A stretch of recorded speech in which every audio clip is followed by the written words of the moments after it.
There was no leaping for joy, just a quiet sigh of relief as the Reserve Bank kept rates on hold. It's no comfort for those caught up in the collapse of home builder Porter Davis. Families and tradies are on the warpath. Mr. Roberts, what have you got to say to the hundreds of families left in the lurch by the collapse of Porter Davis? Yeah, I think it's disgusting, really. It's terrible. Heartbreaking. I don't know how they sleep at night. Mr. Roberts, if you can hear me, there's hundreds of families who want answers from you. With incredible sea views, this beachside mansion is a haunt of the man in the middle of the Porter Davis collapse. It's Seb Costello from A Current Affair. We're looking for Anthony Roberts. Anthony Roberts was the founder of Porter Davis and managing director. Some of his customers have now lost thousands, while he's worth an estimated $500 million. Sorry, who are you? No one is there. I'm security guard. Security for who? Yeah, so for home. For Mr. Roberts. Yeah. Clearly enough to afford a security guard to mind your beach house on Victoria's Mornington Peninsula. It's not your fault. We're not having a go at you, but if you're able to pass a message on, just tell Mr. Roberts there's hundreds of Australian families who want answers from him. Okay, all right. Can talk with my boss. George, his wife and 4 young children are one of the families looking for answers after the collapse. George signed up last year to build a Porter Davis home on his regional block. The whole family was excited, the kids. Like my daughter, she was asking, oh, am I going to get my own room? How's the family taking it? It's sort of surreal. Like I get up and try and put a brave face on for the kids and my wife, but you can tell they're hurting. What makes George's story all the more shocking is that he got a call last week from Porter Davis offering him a discount if he paid thousands more by last Thursday. He did, and the company collapsed the next day. If they knew it was going to happen on a Friday, why would you still take people's money? To me, that's theft. After a weekend of emotion and uncertainty, George was hoping for answers today. Liquidators Grant Thornton scheduled a webinar for desperate Porter Davis victims, and George tried to log on via his iPad. This meeting is full. So you can't actually get No. in? Matt Barnsley is out hundreds of thousands of dollars, but had more luck getting into the meeting. Just come out of the seminar. Yeah. What'd you make of it? Disappointing in some parts. Everybody that had a deposit, it's gone.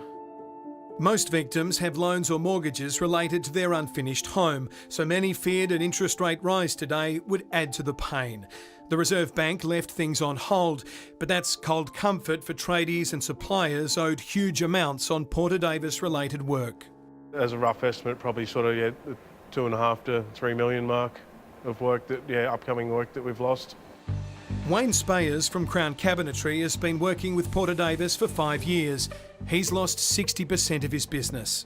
So we do all the cabinetry, so kitchens, bathrooms, laundries, all that side of things. We've had to put off some staff already, as we've obviously lost a major part of our work. Assad is the little guy, a self-employed renderer who's worked on 50 Porter Davis homes that he's waiting to be paid for. So, Assad, the Porter Davis collapse has left you owed how much money? Look, minimum 150 grand. 150,000? Yeah. The Afghan-born father of 2 has been dealing with restless evenings. Believe me or not, I couldn't sleep in the last couple of nights. You couldn't sleep? Well, it's too much stress. All my workers, friends, and they left me, Industry sources say the Porter Davis business model ran on 10% margins that they took at the slab stage. So if the build cost $800,000, Porter Davis would charge $880,000. When it came to the slab pour process, if that cost $80,000, Porter Davis would charge $160,000 and pocket the difference. What that means, if that was the business model, is that Porter Davis literally had no financial incentive to finish the homes after the slab was poured. The same sources say the company was pouring as many slabs as possible, chasing that quick payday. 2 years ago, Anthony Roberts boasted on a podcast of how well he treated his clients. We've got to be a successful, viable business to make sure everyone gets paid.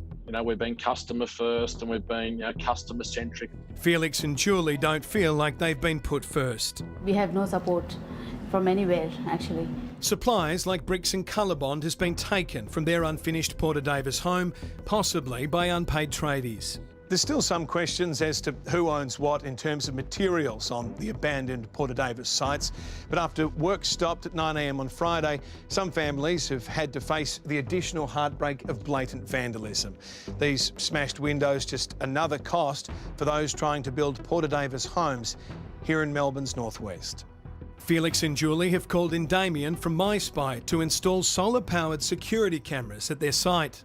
They've got sirens and flashing lights built in. And what sort of uptick in business have you seen since the Porter Davis collapse? Yeah, it's already picked up quite a lot in the last week or so. We've had quite a few inquiries. Felix and Julie were heading on holiday tomorrow for Julie's 50th birthday. That's now unlikely to happen. We were looking for Anthony Roberts today, the managing director of Porter Davis. If he was here right now, what would you say to him? To please complete the project what they started. Those poor people.